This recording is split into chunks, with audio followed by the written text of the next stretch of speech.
Good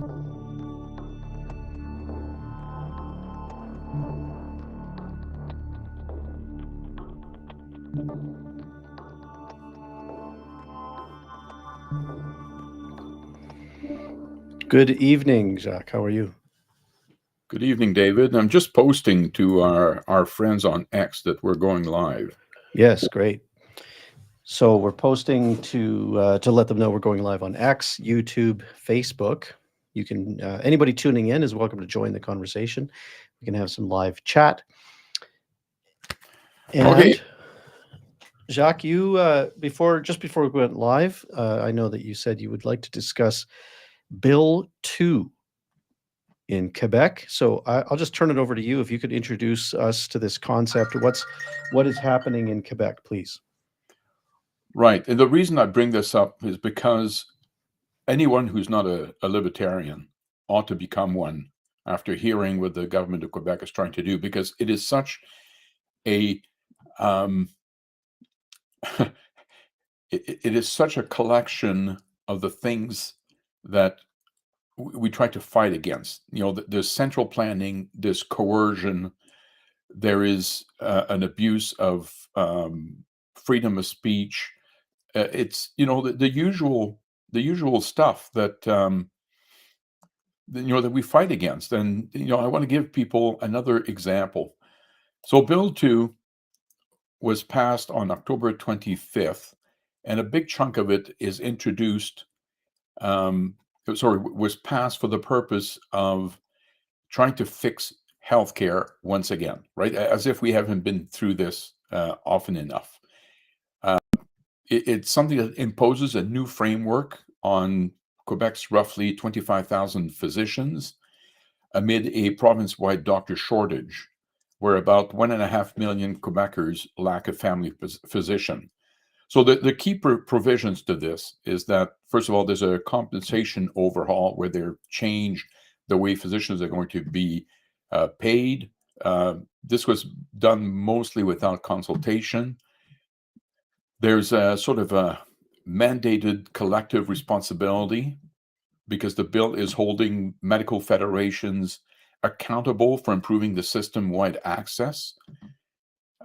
They assign people to certain clinic, whether you like it or not.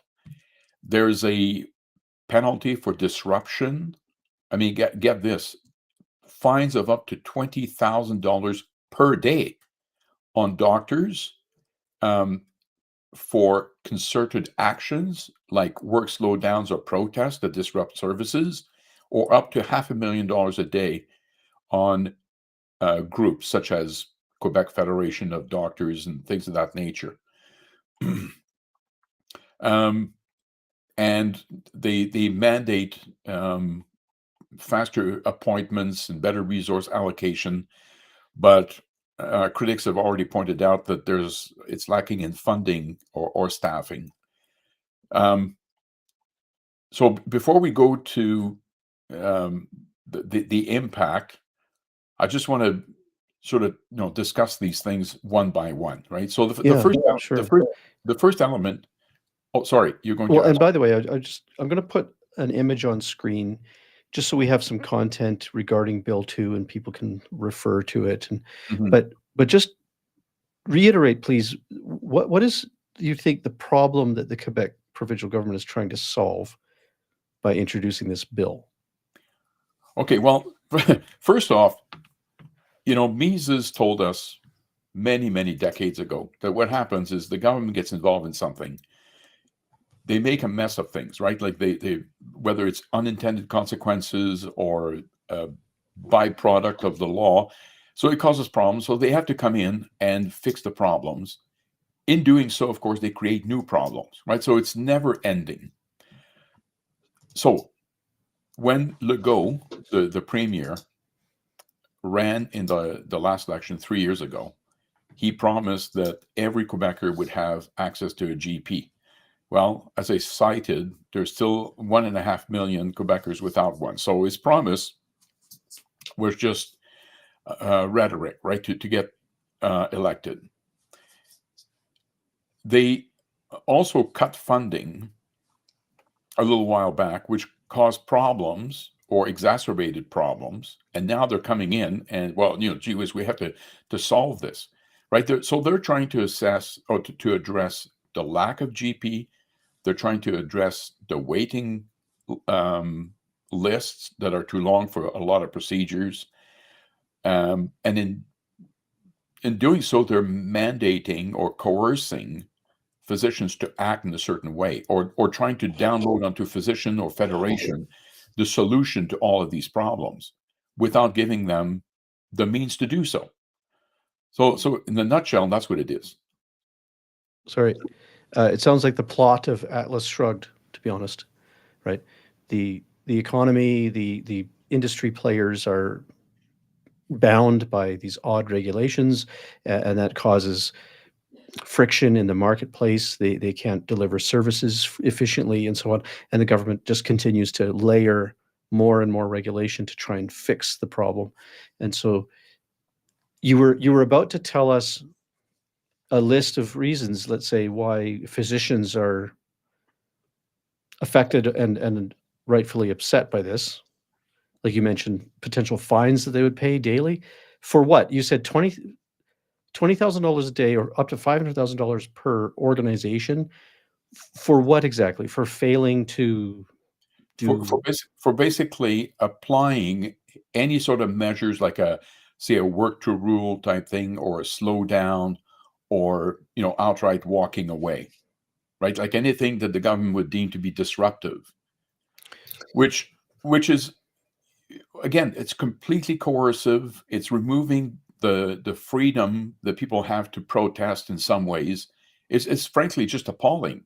But it's like nothing has been learned from COVID. And the overarching problem in all of this is that I don't think, it appears to me that not a member of cabinet voiced their fear about the ethics or the lack of, or the morality of this. Like, once again, I've said this many times before, but it's almost like something magic happens when someone gets elected, that somehow it blesses them, the fact that they got elected, that now all of decisions are deemed to be ethical and moral. And it's not the case at all.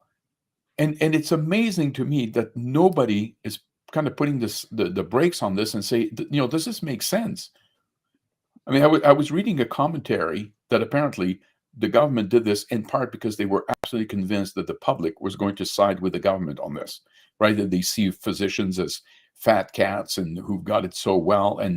But they misread the population completely, because the backlash has been very much in favor of physicians. But, I want to emphasize again, it's this attitude that because we are the government, we can do as we please. I mean, there are constitutional challenges, or legal challenges, I should say, that have already begun, and we'll see where that goes. But it's simply appalling. And so the risk that they're, like, I'm just reading this article as well, and the CMA strongly opposes it, the Canadian Medical Association. Do you know whether they're taking legal action? You just mentioned legal action. The legal action is the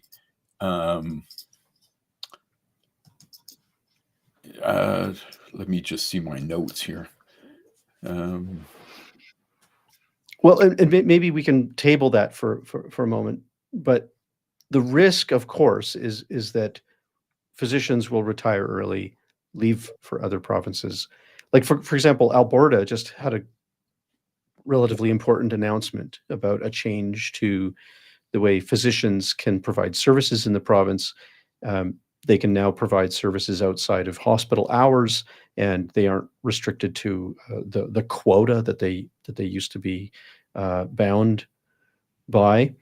And so it might be that physicians in Quebec that don't have, let's say, family attachment in Quebec might pick up and come to Alberta. Okay, so first of all, let me get back to that in a minute, because Sure. I found in my notes. So the Federation of Medical Specialists is planning a legal challenge to the Quebec Superior Court. So that's the legal challenge that I had in mind. Now, Yeah. to your point, and this is the slightly humorous element of all this, is that the Ontario Premier, Doug Ford, when he heard about this and he heard just how disgruntled all of the physicians were, he said publicly, "Hey, call me at 1-800-DOUG-FORD and we'll have you working in Ontario in no time at all." Now get this. François Legault's reaction to this was to say that it was completely unacceptable. So let me get this straight for a minute. So you can force your physician. I mean, that's another element, right? They can force physicians to go and work in certain areas for 5 years, right? So you can compel, coerce physician doing something. You can fine the heck out of them if they push back. You can. Their compensation is tied to performance. Right. Like all of these things. That is perfectly acceptable, but it is unacceptable for a fellow premier to take advantage of your stupidity. I mean, again, it makes you wonder what type of sphere are they on to judge what is ethical and what is or acceptable and unacceptable.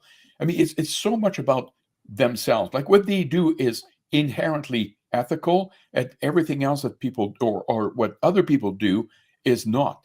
Like, what kind of bizarre world is this? So Legault, just clarify for me, what was acceptable, what was unacceptable to him? It was unacceptable for Doug Ford to make some sort of announcement, or unacceptable to think that a doctor might be incentivized by another province to leave? It was unacceptable for Doug Ford to essentially roll out the welcome mat to Quebec, disgruntled Quebec workers. I mean, 400 physicians have already started to pursue licenses, most of them in either New Brunswick or Ontario. Sure. So to your point, right? I worked in Montreal for about 4 years, about 20 years ago, and the circumstances of the work were terrible. But the big difference between me and my colleagues, who were mostly French Canadians, is that they were in some ways language and cultural prisoners, whereas I was not. I mean, as soon as I got an opportunity to get the heck out, I did, because the work conditions were terrible. But these poor people, right, moving to Ontario or somewhere else in Canada was simply not in the cards. But I mean, a lot of these physicians are bright and they speak English well.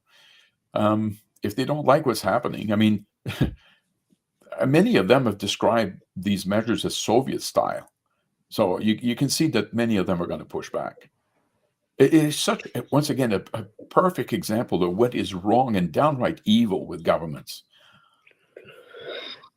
Yeah, it sounds very Soviet. In fact, as you were talking about Legault upset that doctors might flee Quebec and go to Ontario to set up a practice, I'm reminded of East Berlin, right, where it was unacceptable for an East German to leave East Berlin and go elsewhere for work or education, or that's the kind of attitude. Like, what's next? We're going to set up a wall around Quebec, and you're not allowed to leave the province unless the government approves of it. What does he mean it's unacceptable? So you've highlighted a few reasons why physicians in Quebec are outraged over Bill 2. I'm just quoting the headline here from the Canadian Medical Association. This article, and by the way, for those watching, Jacques isn't speaking directly to this article. I just have this on screen because it's an article about the topic. But why give us an understanding of why libertarians in Quebec or elsewhere should be concerned about this? Well, for basically the reasons the lack of freedom is number one, right? Physician ought to be able to practice their profession in the way that they see fit, without government oversight and coercion. I mean, the ability or lack of ability to go and work where you think is best. So there's limited freedom, coercive compulsion, yes, like all these things as a libertarian are totally, to quote Legault, totally unacceptable. Like he's the one who's behaving in a way that's unacceptable. So this is passed in the Quebec Parliament. It becomes law January 1st, 2026. Yeah. It appears that, sorry? The pushback actually has been so bad from the government's point of view that there's a couple of things that have been, I think the minister said, we're not going to be acted upon immediately. But those things are extremely dangerous, right? Because it's in the books. Yeah. Right? You know, so that can change on the whim, right? Overnight, the government say, well, okay, as of today, we're not going to apply it. Again, for freedom-loving people, this is extremely dangerous because you're very much at the whim of the government. So what I'm hearing here is that this is a government, and Legault isn't acting alone. This should be noted that he's acting with full support of many provincial members of parliament, and so they're heading down this road as rapidly as they can. And what I'm hearing from your description of this is a few important things. That this government thinks that they can just, in any industry that seems to be in crisis, it's not unique to the medical industry. It's just the medical industry is the current target. But in any industry that appears to be in crisis, the government can compel people to move, go to a new location in the province. They can compel people to conduct a certain number of hours of work. They can compel those people to charge certain amounts for their services. They can impose fines if said doctors don't immediately comply. Or if, as you said, if doctors organize to protest the policies, then fines can be applied, right? Yep, all of this is true. Yeah. This does not sound like a free country. I grew up in a Canada where, you know, we would say things like, "It's a free country." Hey, man, it's a free country. You know,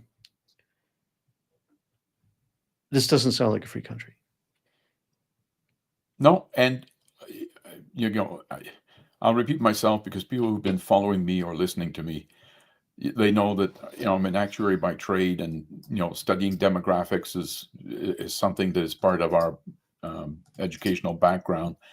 And I have been warning people for years that, you know, there's a saying that says demography is destiny, and our destiny over the next 20 years is terrible because we have a tsunami of baby boomers who are entering the age of maximum use of the healthcare system. And all of this is highly, highly predictable if you got the tool set, you know, to do population projections. And it should have been dealt with over the last many, many decades in terms of putting money aside to pay for this massive increase in the medical costs that are going to be incurred. But of course, none of this happened, none of it. And now they're scrambling.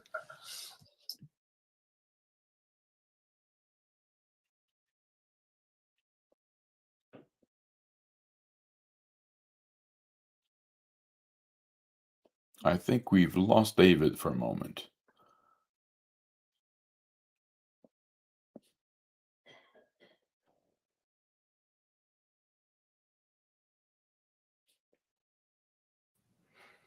Hey, I'm reconnected. Sorry, I Good. was having trouble with my internet connection. But I brought on screen a new article. This one is from City News Montreal. It's going to be chaos, they say.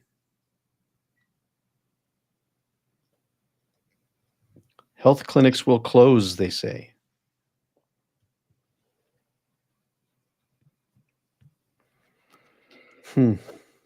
Yeah, well, citing financial pressures.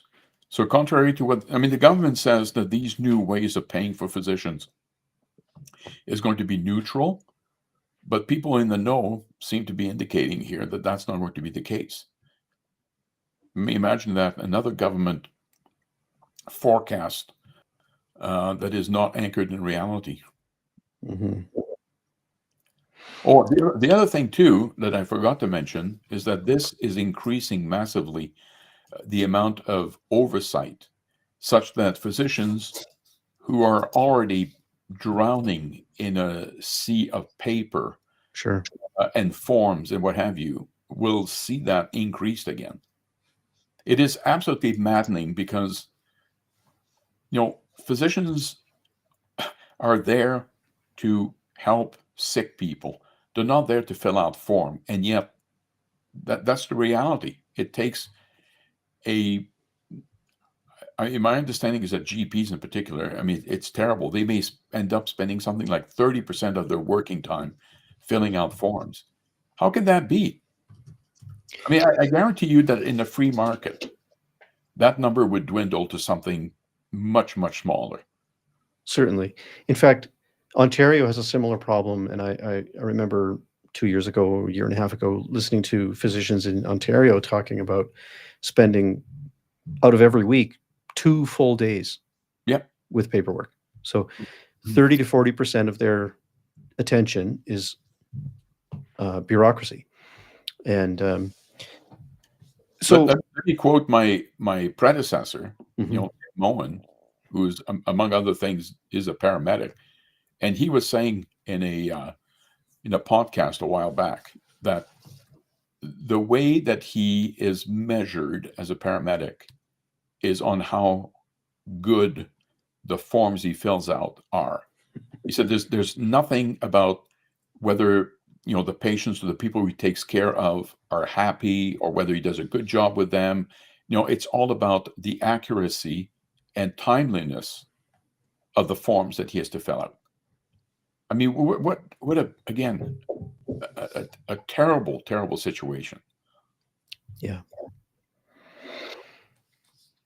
So what will you be watching for in the future? January 1st, this comes into law in Quebec.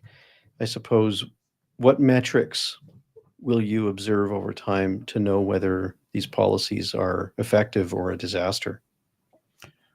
Well, the very first thing is that Legault has such an authoritarian streak, and we saw that during COVID. I think Quebec might have been the only province with a curfew, which again, he seemed to think was just perfectly fine, right? The first thing I'm going to look is the way he treats physicians who want to leave, because that he would suddenly impose some kind of heavy fine or penalty for leaving, wouldn't surprise me at all. And that's one of the things I'll be looking out for. Or prevent them from being able to return and practice medicine. It might be like a one-way door. You leave, you're never coming back. Yeah. Something like that. Yeah. More coercive measures that way. Yeah. Of course, I will see what it actually does to the promises or he seems to imply that this is going to improve massively the system. I think he's in for a rude awakening again, because demographically things will get worse by my calculation until 2041, 42 approximately. Mm-hmm. And at that point, we're going to hit a trough and things are going to start improving very slowly, but improve somehow. So there are forces at play here that are very, very difficult to manage. And of course, I would claim that the best way is to turn these physicians loose in terms of being able to operate privately. I mean, Now, Dr. Brian Day out in BC, right, who fought the BC government, unfortunately lost. I think recently said that once upon a time, orthopedic surgeon in BC had something like 24 or 25 hours of operating time per week, and it's down to 5. I think it was Sean Watley who mentioned that this week, which means that there's a massive untapped potential of operating time, but they're simply not allowed. So, okay, now that is the point where that's the point that Daniel Smith keeps making, that there were these odd regulations and quotas that were preventing physicians in Alberta from being able to offer more services. So, for example, a physician might have had scheduled a certain number of surgeries in the day or the week, and they got done early. They would have had time for more, and they could just pull from the backlog and call people in, but they weren't allowed to do that. Or there were other examples that she gave. And so I want to put on screen, and maybe just we can do this for contrast, because Quebec is taking an extreme authoritarian and quite socialist approach to solving their problems. Alberta is taking a very different approach. And in summary, what Alberta is doing is letting surgeons work public and privately to cut wait times. Bill 11 creates flexible physician categories so that doctors can handle certain procedures in private clinics while keeping public hospital commitments. So the deal is, hey, doctors, as long as you continue to do the same amount of work in the government-run hospitals and government-run clinics, and you don't stop doing that work, then by all means, use your other time as you please and offer more services. Just looking for details here. Safeguards in this program require upfront disclosure and consent for private billing. And so there's still a lot of government oversight and intervention here, but it's a very different approach than what we're seeing in Quebec. I think it's very interesting that we're going to see these two experiments play out simultaneously. Well, yeah, actually, I hadn't thought of that, but you're right. I mean, they are going to, they are going to provide a good comparison here. Yeah, I'm kind of excited about that. Mm-hmm. Is there more to say on that topic? No, it's depressing. Let's move on. All right. So I got a few other things that I want Jacques to react to, and we can talk about. So in no particular order, and what I'm going to do is put on the chat so that people that are watching. By the way, if you're tuning in, we really appreciate it. And if you're on X or Facebook or YouTube, you can chat, and we can interact that way as well.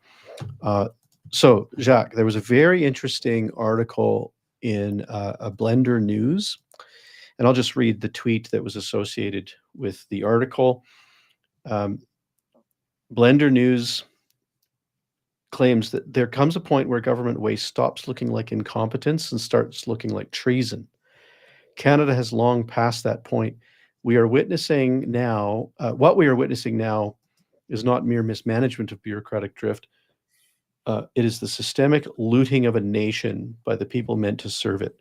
Billions vanish with no oversight, no accountability, and no shame. The numbers have grown so grotesque that one struggles not to call it what it is: organized theft. I found this very interesting. I did read much of the article on Substack. I wondered if you saw this and if you have any thoughts about it. Well, I didn't see it, but of course, I cannot disagree with any of this. I mean,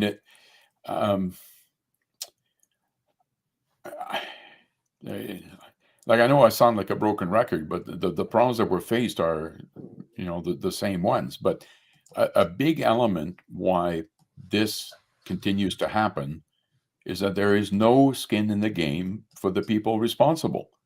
This can happen without elected officials going to jail, because in many ways, first of all, there's no penalties, but it's also rigged, because whereas they don't allow anybody else to use the argument, oh, I meant well when I, killed somebody doing this or that, but they reserve that for themselves all the time, right? They will say, oh, yeah, all of this happened, but, we couldn't, we meant well. And, I mean, we saw this with passports. I mean, they can't issue passports on time.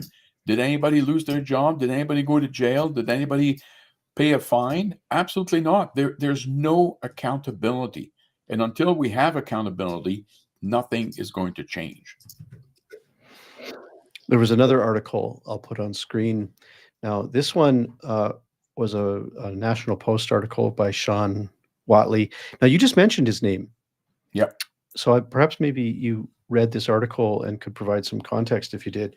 But he's talking about the recent Alberta healthcare reform, which I just mentioned, but Watley is critical of this idea, claiming that there's still a lot of government oversight and intervention. The same problems inherent to central planning and rationing remain. Have you read this particular article? I did, but I must admit I read it very quickly, and I wouldn't be able to quote it well. For people who don't know, Sean Watley is a GP and a past president of the OMA, the Ontario Medical Association. And also a senior fellow with the ML Institute, which of course is the Macdonald-Laurier Institute. Right. So thank you, Sean, for sharing your thoughts about that. He wrote an excellent book on healthcare system in Canada, one that I highly recommend. Very interesting. But I mean, I think broadly, I think his criticism is that there's still too much government control over these, it doesn't go far enough. Right. As he used the term central planning, there's still too much of it embedded in it. Next question, though, who cares? And so I saw this article. This is the National Roast. Just an excellent cartoon that sort of captures the current political circus in Canada. What do you think about the reaction? So first of all, I'm sure you've watched or have seen his flippant comment to the journalist who asked him a question about whether he had talked recently with Donald Trump administration, and he said, "Who cares? It's not a big issue. I'll talk to Donald when there's something important to talk about." And of course, since that interview went public and sort of went viral, 1,000 people at Algoma Steel in Sault Ste. Marie have been let go. The forestry sector is still hammered by tariffs, and like, I'd love to hear your reaction. Like, what was your first thought when you saw that? Well, first of all, I have to admit I hadn't seen it, but this seems very much in line with what I've seen in other instances from Carney, which is that very much in line with most elected officials these days, is that they get the impression that we are working for him, not the other way around. I mean, it's a very legitimate question, the one that you just mentioned, that he should have responded to respectfully as opposed to who cares. I mean, people want to know, and we have a right to know. I mean, this guy is supposed to work for us, not the other way around. I'm glad he said it, though. I think it was just a moment of his true colors. We saw a very small glimpse of truth. Well, okay. Unguarded moments can reveal a lot about people, which is not a bad thing. And I think he was so annoyed that he let his guard down. Yeah, but he's annoyed. I mean, you can tell pretty much every time people ask the slightly pointed question, right? He's annoyed that he gets questioned. Like, how dare you question me? I am the king. This blew my mind. I'm going to show you a clip from Aaron Gunn. He's a new member of parliament in the Conservative Party, and from British Columbia. I won't play the whole clip. He started this clip with the "who cares" comment from Mark Carney, but then he goes into a tirade about what's happening in the BC economy. There's a little clip here. I'm going to start it at 2 minutes 3 seconds. Around 2 minutes and 16 seconds, he releases this little factoid that absolutely blew my mind. Here we go. Making sure the sound is turned on. So give me a thumbs up if you do hear the sound, please, Jacques. Here we go. Instead, American tariffs on Canadian softwood, far from being removed, have tripled under this Prime Minister, and his response, beyond some flippant comments like "who cares," Nothing. In fact, to add insult to injury, Canada, one of the most forested jurisdictions in the entire world, is now importing raw logs from the United States. What? I'll play that again because it is so unbelievable. And it's factual, like, you know, it is backed up by truth here. So let me just back that up in case anyone missed it. Here we go again. American tariffs on Canadian softwood, far from being removed, have tripled under this Prime Minister, and his response, beyond some flippant comments like "who cares?" Nothing. In fact, to add insult to injury, Canada, one of the most forested jurisdictions in the entire world, is now importing raw logs from the United States. Can you believe it? Well, I must admit, I do find it difficult to believe it, but if it's true, it's true. And I absolutely believe it. I just don't want to believe it. I don't want that to be the truth. Right. How is that even possible? Like, the boreal forest covers so much of Canada's landmass. I don't know of it's just unfathomable how bad our economy has to be and how ruined our supply chain management must be that we're importing raw pulp, raw logs. Unbelievable. Yep. Wow. So on a similar note, I wanted to show you this other tweet. And I mean, it is a similar note because it speaks to government intervention, which is why we're importing raw logs from the United States, because the government has intervened in the marketplace so badly.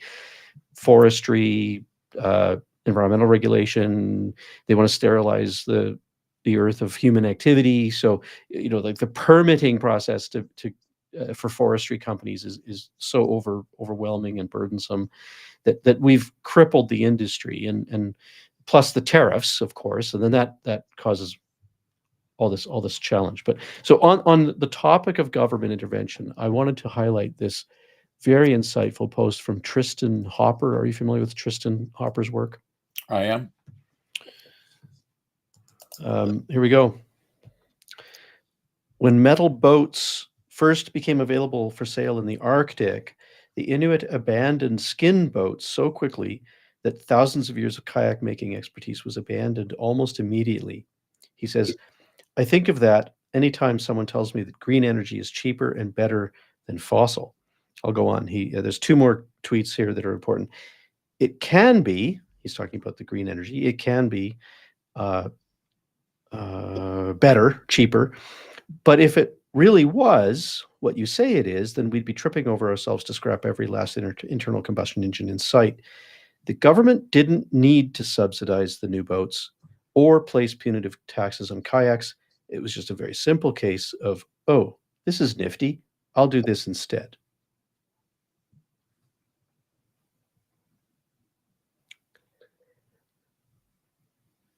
Well, Tristan is right. I mean, there's countless examples of changes that have happened without government providing subsidies or whatever, simply because it was better and it was cheaper, more efficient, what have you.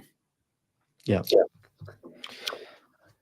But now we've got this whole regime of subsidy and regulation that props up an industry that is hardly effective. So there's that. That's interesting. I just have one more topic, Jacques. Yeah, that's all right. Yep.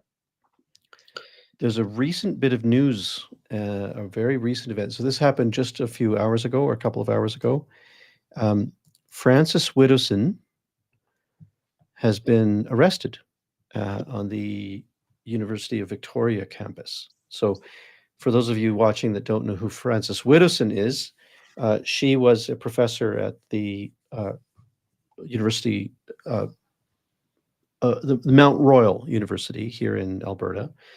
And she was terminated from her tenure position. So that puts into question whether professors in Canada actually have tenure or not, and whether they have academic freedom or not, because she was fired because she spoke,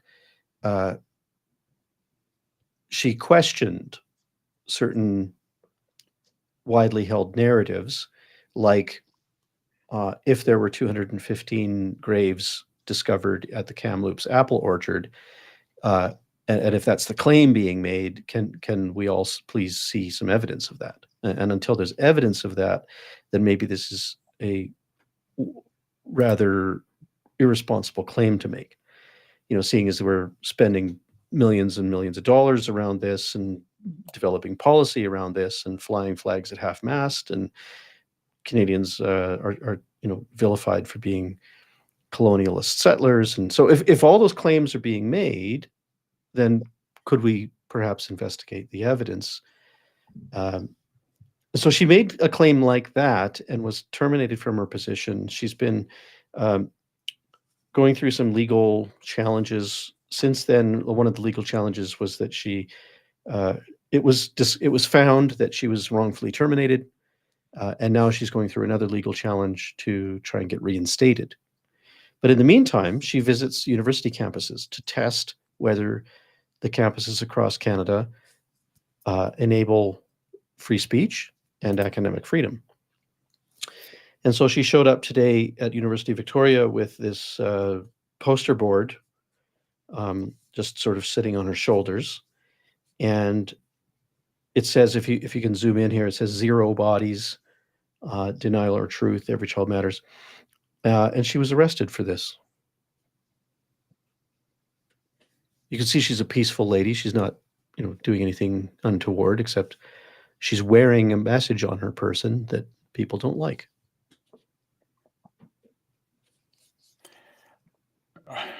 It's more of the same. We live. I was talking about Legault and imagining that nobody in his cabinet or himself asked themselves for a moment whether this, these coercive measures and abuse of or limits on freedom were moral. We live in a world where people don't even ask themselves these questions. Like the thinking seems to be that if someone says something I don't like, I have the right to, fire them and end their career. Yeah. And all I can say is that I think these people really ought to read some history, because freedom of speech, to be able to argue your point. I mean, first of all, I should say so much of this to me smacks of laziness, because there's nothing easier than to get the force of the law on your side to shut down anybody because you don't seem to be able to argue and win a debate, right? I think these people know for the most part that, boy, it would require a lot of work, to be able to go in a debate with these people. So let's shut them down instead. It's so fundamentally anti-freedom. It is scary. I find it scary too that not only is this happening in Canada, but that the Constitution can't prevent it. It doesn't do. The Constitution of the country appears to allow this, if not support it. It supports governments that wish to censor the citizenry. The Constitution allows it and therefore supports it, rather than the opposite. Like I just think there's a real question about the strength of whether the Constitution works in the favor of the independent citizen. I don't think it does. So there's that.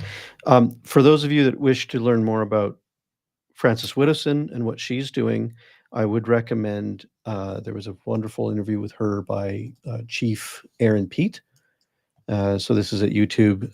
Frances Widdowson and Chief Pete have a debate. They have a really lively and good faith debate about the unmarked graves story. It's one of his most watched interviews. So it's 59,000 views from just 2 months ago. And Aaron Pete is doing some fantastic work, having really interesting conversations with people.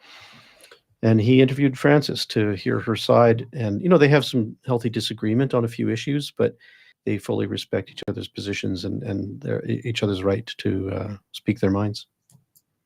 On the residential school, I could share Mm-hmm. my own changing of mind in light of new evidence.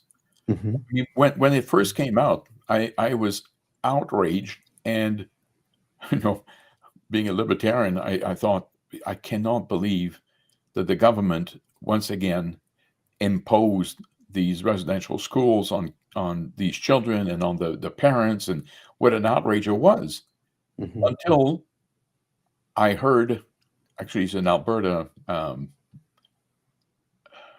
not Ferguson.